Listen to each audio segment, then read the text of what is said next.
Assalamualaikum warahmatullahi wabarakatuh. Pada kesempatan Ramadan ini saya akan melanjutkan materi yang sebelumnya tadi disampaikan, atau materi sebelumnya kita sampaikan bahwa kata kunci sukses hidup adalah sukses pendidikan.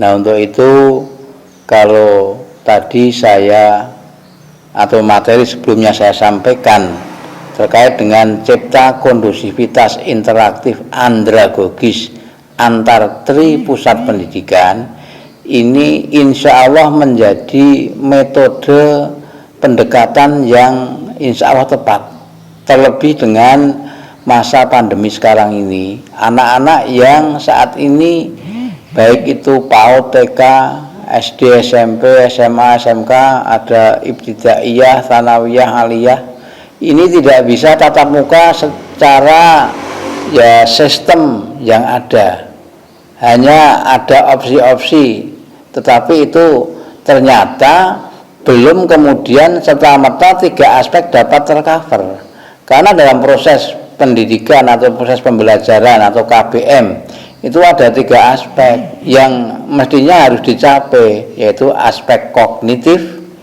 aspek afektif, dan psikomotorik. Kalau kognitif mungkin masih sangat mungkin ketika anak-anak dan orang tua juga ada sen untuk memang membaca dan belajar.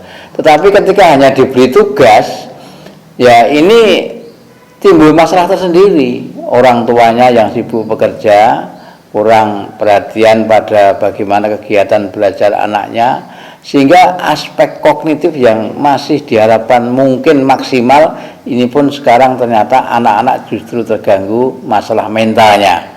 Kemudian yang kedua, masalah afektif dan psikomotorik ini juga hal yang vital untuk capaian pembelajaran. Ternyata ini anak-anak, orang tua, bahkan masyarakat dengan masa pandemi ini betul-betul merasakan dampak yang juga kompleksitas multidimensi, dampak dari pandemi ini. Ini pun sekarang yang dirasa lucu itu justru mengapa pandemi COVID ini menjadi atau dijadikan alibi kepentingan pihak-pihak secara subjektif. Ini satu masalah. Padahal saya meyakini bahwa COVID ini atau Corona itu sebenarnya itu jauh lebih tidak berbahaya. Bagi saya nggak berbahaya bagi saya. Kenapa? Karena tanpa COVID pun orang juga biasa mati. Apalagi tahun gempa dulu dalam satu hari berapa ribu yang meninggal. Ini kan satu masalah ketika kemudian masyarakat justru jauh lebih takut dengan COVID-19 dibanding takut dengan Allah. Ini yang satu kefatalan terasa. Nah, ini akibat apa? akibat krisis figur teladan. Ya.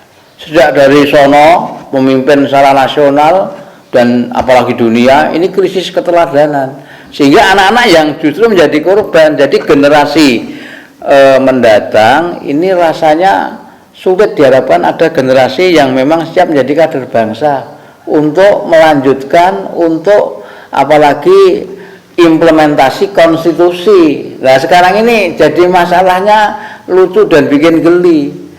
Bahkan pejabat mungkin tidak kemudian serta-merta menghafal apalagi membaca pun mungkin enggak. Itu alinea 4 pembukaan UUD 45 mestinya melindungi segenap bangsa Indonesia dan tumpah darah Indonesia. Tapi apa yang terjadi sekarang?